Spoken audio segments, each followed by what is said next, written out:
하나님의 행복의 소리 라온 큐티. 오늘 말씀은 누가복음 9장 18절에서 20절의 말씀입니다. 예수께서는 베드로의 신앙 고백을 들으신 후에 자신의 죽음과 부활을 예고하십니다.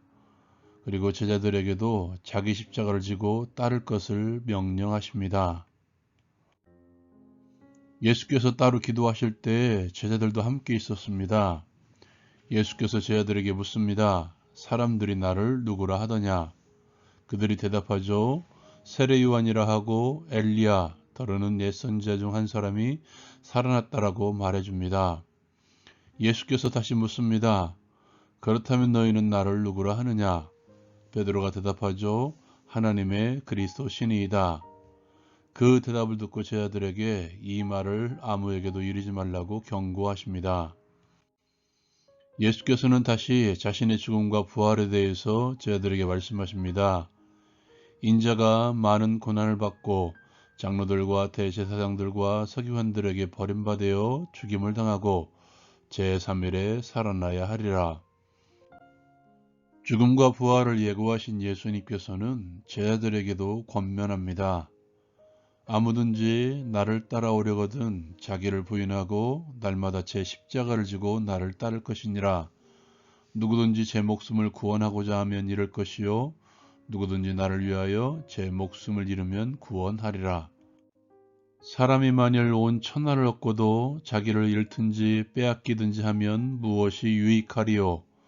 누구든지 나와 내 말을 부끄러워하면 인자도 자기와 아버지와 거룩한 천사들의 영광으로 올 때 그 사람을 부끄러워하리라.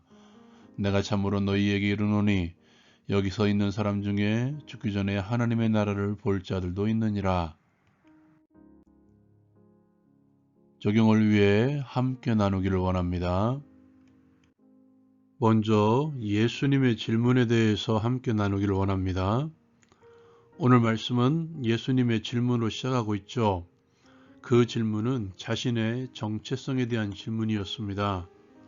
먼저는 제자들이 아닌 사람들의 생각을 물으셨고 그 후에 그렇다면 너희는 나에 대해서 어떻게 생각하냐라고 질문을 던지셨습니다. 그 질문에 제자들을 대표해서 베드로가 대답하죠. 하나님의 그리스도 신이이다. 거의 3년 동안 예수와 동행하면서 제자들은 예수님의 모습을 보았고 그분의 말씀을 들었으며 또한 별도로 가르침을 받았습니다. 그 결과 그들의 시각은 이제 예수님에 대해서 하나님께서 보내신 그리스도로 보게 된 것입니다. 예수 그리스도의 정체성에 대한 질문은 오늘날을 살아가는 우리에게도 전해지죠.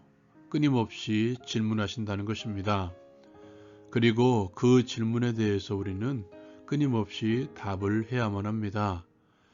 답을 해야만 한다는 것은 그 말씀 가운데 끊임없이 스스로에게 질문을 던져야 된다는 것입니다. 예수가 과연 나에게 어떠한 존재인가? 그분은 나에게 그리스도가 되시는가? 내가 그분을 그리스도로 믿고 있는가?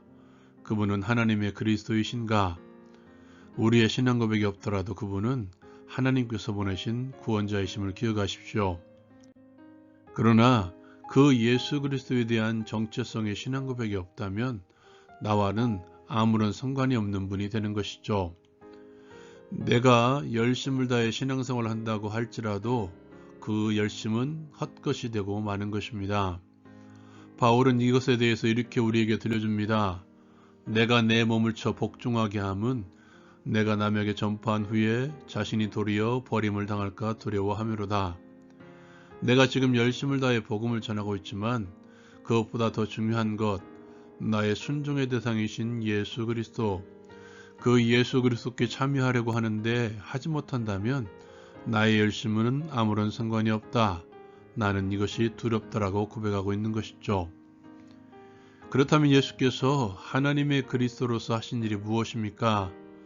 오늘 말씀에 누가복음을 통해서 처음으로 순환에 대한 예고가 등장하죠. 많은 고난, 버림받아 죽임을 당하고 제3일에 살아나야 하리라. 십자가와 부활입니다.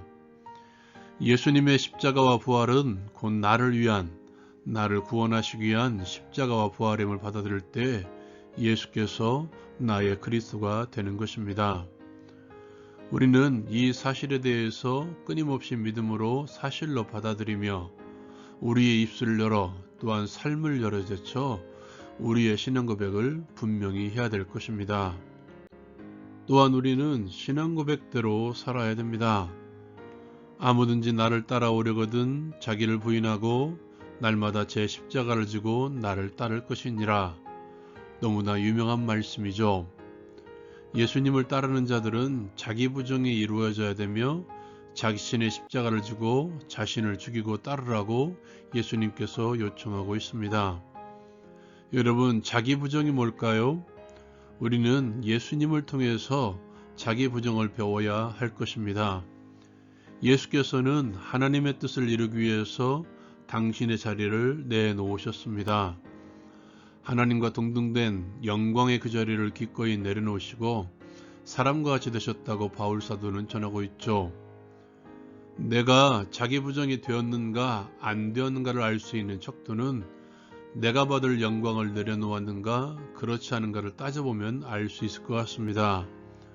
위로 올라가려는 것이 삶의 목적인가 아래로 내려가는 것이 삶의 목적인가를 보면 된다는 것이죠. 하나님의 목적, 하나님의 구원 계획을 이루기 위해서 자신의 영광을 내려놓으신 예수님. 자기 부인의 사람들은 자신의 목적을 내려놓고 하나님의 목적을 위해서 달려갑니다. 하나님의 뜻이 이루어지면 또한 그것으로 만족한다는 것이죠. 오늘 예수님께서도 우리에게 이렇게 들려주고 있죠. 나를 위하여 목숨을 잃으면 구원하리라. 삶의 목적이 예수님이며 그 예수를 위해서 목숨까지 내어놓으면 구원하신다고 말씀하고 있죠. 두 번째가 십자가를 지는 것입니다. 그렇게 자기 부정의 삶을 살아가다 보면 어느새 죽어있는 나의 옛자, 나의 욕심, 나의 정체성이 보일 것입니다. 그것이 십자가의 삶이죠. 내가 뭔가를 이루어야 된다는 목표지향적인 삶이 아니라 하나님의 뜻이라는 목적지향적인 삶을 살아가기 위해서는 내가 살아있으면 살아낼 수가 없죠. 십자가에서 죽으심으로 당신의 뜻을 이루어내셨듯이 십자가에 나의 옛자를, 나의 욕심을 철저히 못 박을 때 내가 살 수 있는 것이죠. 그렇기에 그는 결코 십자가를 부끄러워하지 않습니다. 십자가의 삶을 부끄러워하지 않습니다. 예수 때문에 당하는 여러 가지 부끄러움들을 오히려 멸관으로 여기며 감사한다는 것이죠. 주님께서는 우리에게 이렇게 들려주십니다. 누구든지 나와 내 말을 부끄러워하면 나도 부끄러워하리라. 역으로 나와 내 말을 부끄러워하지 않고 영광스럽게 여기면 나도 그를 영광스럽게 여길 것이라는 말씀이죠. 제가 끊임없이 들리는 말씀인데요. 객관적으로 눈으로 보면 우리가 믿고 있는 복음은 정말 부끄러운 것이죠. 초라하게 오셔서 초라하게 돌아가신 예수. 그 목적이 없으면 이처럼 비참한 신이 어디에 있습니까? 이 예수를 믿고 있으며 믿으라고 전하는 우리의 삶은 더 부끄러운 삶이 아닐까요? 그러나 그 복음이 나를 살렸습니다. 그 복음이 우리를 살립니다. 그 복음이 세상을 살릴 것입니다. 예수 그리스도를 향하여 신앙 고백을 하며 신앙 고백대로 자기 부정과 십자가의 삶을 통해서 하나님의 영광을 선포합시다. 적용을 위해 함께 기도합니다. 주는 그리스도시요 살아계신 하나님의 아들이라는 신앙 고백이 나의 입술에서 끊임없이 울려 퍼지게 하시고 나의 삶에서 드러나게 하옵소서. 신앙 고백을 이루기 위해서 나를 부정하고 십자가를 지르며 예수를 따르게 하옵소서. 예수님의 이름으로 기도합니다. 아멘. 신앙 고백이 정말 믿음의 고백이 되려면 믿음의 순종이 분명하게 이루어져야 됩니다. 라운 큐티 마치겠습니다.